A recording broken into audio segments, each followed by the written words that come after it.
Hi hello అండి, welcome back to our channel VR cooking and vlogs. ఈ రోజు sprouts తో సింపుల్ గా చపాతీలోకైనా రైస్ లోకైనా పూరీలోకైనా సరే చాలా అద్భుతంగా ఉండే ఒక కర్రీని అయితే తెలుసుకుందాం. ఈ కర్రీ చాలా సింపుల్ గా చేసుకోవచ్చు, చాలా ఈజీగా కూడా చేసుకోవచ్చు అనమాట. హెల్త్ కూడా చాలా మంచిది, మంచి ప్రోటీన్ ఫుడ్. సో ఏమాత్రం ఆలస్యం చేయకుండా స్టార్ట్ చేసేద్దామా. ఈ స్ప్రౌట్స్ లో నేను ఏంటంటే శనగలు పెసలు వేసుకున్నాను కదండి. మీరు కావాలనుకుంటే బొబ్బర్లు అట్లా ఇంకేదన్నా వెరైటీ కూడా వేసుకొని సేమ్ ఇదే ప్రాసెస్ లో వండుకోవచ్చు అనమాట. ఒక 3 విజిల్స్ అయితే మనకి ఈ స్ప్రౌట్స్ చక్కగా ఉడికిపోతాయి. 3 విజిల్స్ అయితే వేయించుకోండి. మనకి స్ప్రౌట్స్ అనేవి చక్కగా ఉడికిపోయాయి చూడండి. నేను ఇక్కడ శనగలు అండ్ అలాగే పెసలు వేసుకున్నానండి. మీరు కావాలనుకుంటే బొబ్బర్లు కూడా యాడ్ చేసుకోవచ్చు అనమాట. No issue. స్ప్రౌట్స్ ఏదన్నా సరే వేసుకొని మనం ఇదే ప్రాసెస్లో అయితే కుక్ చేసుకోవచ్చు. ఇందులో మనం సగం స్ప్రౌట్స్ని అయితే తీసుకొని మిక్సీ చేసేసుకుందాం.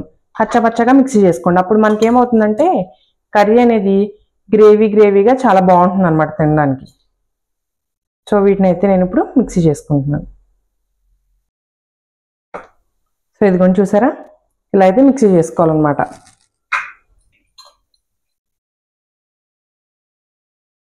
చూడండి, మీకు పూర్తిగా కూడా గ్రైండ్ అవ్వదు, మీకు దూరానికి అట్లా అనిపిస్తుంది, కానీ ఇదిగోండి పలుకులుగానే ఉంటుంది అనమాట.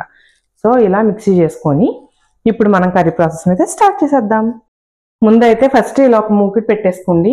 మూకుడులో అయితేనే నాకు ఈ కర్రీ ఎందుకో టేస్ట్ అనేది బాగుంటుంది అనిపిస్తుంది అనమాట. సో ఇప్పుడైతే మనం కర్రీకి తగ్గట్టుగా ఒక 1 టేబుల్ స్పూన్ ఆయిల్ వేసుకుందాం. 1 టేబుల్ స్పూన్ ఉంటుందండి ఇది ఆయిల్. 1 టేబుల్ స్పూన్ ఆయిల్ అయితే వేసేసుకుందాం. మనం ముందుగా కట్ చేసి పెట్టుకున్న ఆనియన్స్ అయితే వేసేసుకుందాం.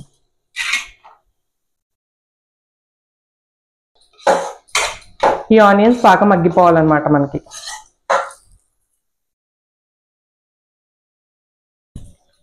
మీడియం ఫ్లేమ్లో పెట్టుకొని నిదానంగా మనకి ఆనియన్స్ అన్ని కూడా సాఫ్ట్గా అయిపోవాలన్నమాట. అప్పుడే మనకి కర్రీ టేస్ట్ చాలా బాగుంటుంది.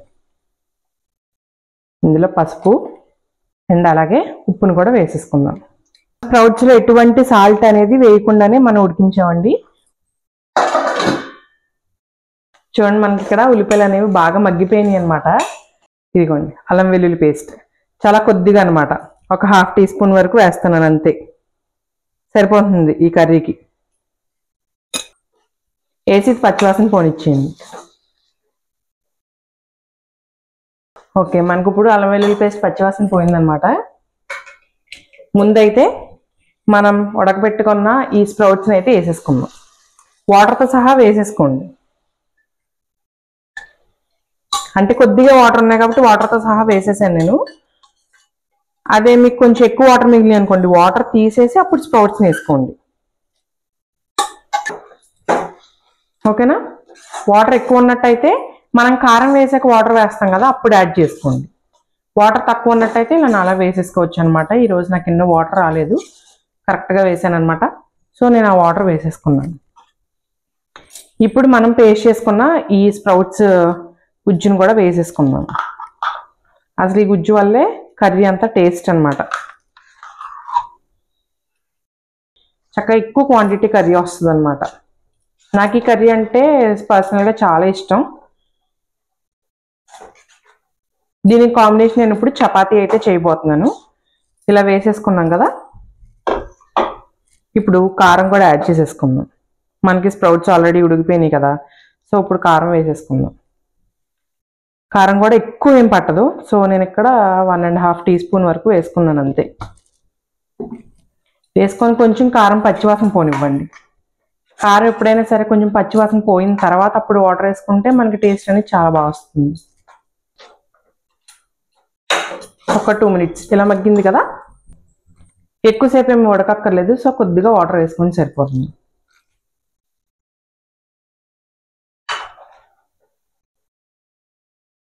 కర్రీ అనేది ఉడికిపోతుంది. వావ్, చక్కగా ఉడికిందండి. ఇప్పుడు కొంచెం దగ్గరికి వచ్చిందనమాట కర్రీ. మనం గరం మసాలా అయితే యాడ్ చేసేసుకుందాం. నేను ఇంట్లో చేసుకున్న గరం మసాలా అనమాట. ఇలా 3 ఫింగర్స్కి ఎంత వస్తుందో అంతే వేస్తాను, అంతే చాలన్నమాట. కొంచెం ఘాటుగా తినాలి అనుకున్న వాళ్ళు వేసుకోవచ్చు. మాకు ఇలా కొంచెం సాఫ్ట్గా ఉంటేనే బాగుంటుంది. అప్పుడే మనకు ఆ స్ప్రౌట్స్లో ఉన్న కమ్మదనం అది బాగా తెలుస్తుంది అనమాట. చపాతీతో అల్టిమేట్గా ఉంటుంది. పిల్లలు కూడా ఈజీగా తినేస్తారు, ఎందుకంటే అంత స్పైస్ లెవెల్స్ ఉండవు అనమాట. సో ఇంకొంచెం దగ్గరికి అయిన తర్వాత మనం స్టవ్ అయితే ఆఫ్ చేసుకుందాం. చూసారు కదా మనకు కర్రీ అనేది ప్రిపేర్ అయిపోయింది అనమాట. చిక్కగా ఉంది చూసారా. మనం స్టవ్ ఆఫ్ చేసుకొని మనం తినేటప్పటికి ఇంకొంచెం చిక్కగా అవుతుంది. నాకు ఈ పక్కన చపాతీ అనేది కూడా కాలుతుంది అనమాట, కాల్ చేసుకుంటున్నాను. సో మీకు త్వరగానే రివ్యూ ఇచ్చేస్తా. మీరు ఒకవేళ గరం మసాలా నేను వాడింది అయితే ఇంట్లో చేసుకున్నది కొంచెం ఘాటుగా ఉంటుంది కాబట్టి నేను చాలా తక్కువ వేసుకున్నాను. మీరు ఒకవేళ బయట కొన్న ఈ మసాలాలు అయితే కనుక, బయట కొన్న గరం మసాలా అయితే కనుక ఇంకొంచెం వేసుకోండి. నేను వేసుకున్న దానికి డబుల్ క్వాంటిటీ వేసుకోండి, సరిపోతుంది అనమాట. అప్పుడు మనకు ఆ ఘాట్ అనేది తెలుస్తుంది. ఇందులో మీకు కావాలంటే టమాటా కూడా యాడ్ చేసుకోవచ్చు. ఉల్లిపాయలు బాగా మగ్గిపోయిన తర్వాత టమాటోని కూడా బాగా మగ్గించుకొని అప్పుడు అల్లం వెల్లుల్లి పేస్ట్ వేసుకోండి. నాకు టమాటా వేసిన దానికంటే కూడా వెయ్యందే చాలా ఇష్టం అనమాట. సో నేను వేయకుండానే కుక్ చేసుకుంటున్నాను.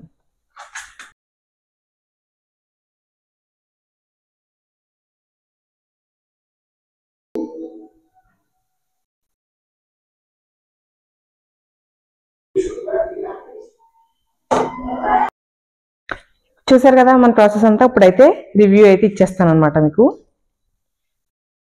మా అత్తయ్య రివ్యూ ఇస్తుంది అనుకుంటే యూనివర్సల్ ఉమెన్ యూనిఫామ్లోకి అయితే వెళ్ళిపోయింది అనమాట. సో నేనే ఇస్తున్నాను రివ్యూ.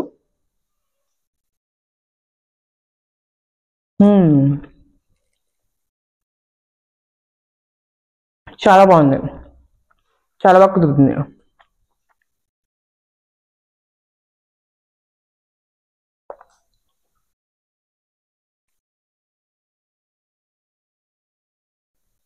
నీకు ఎలా అనిపించింది అత్త? నచ్చిందా?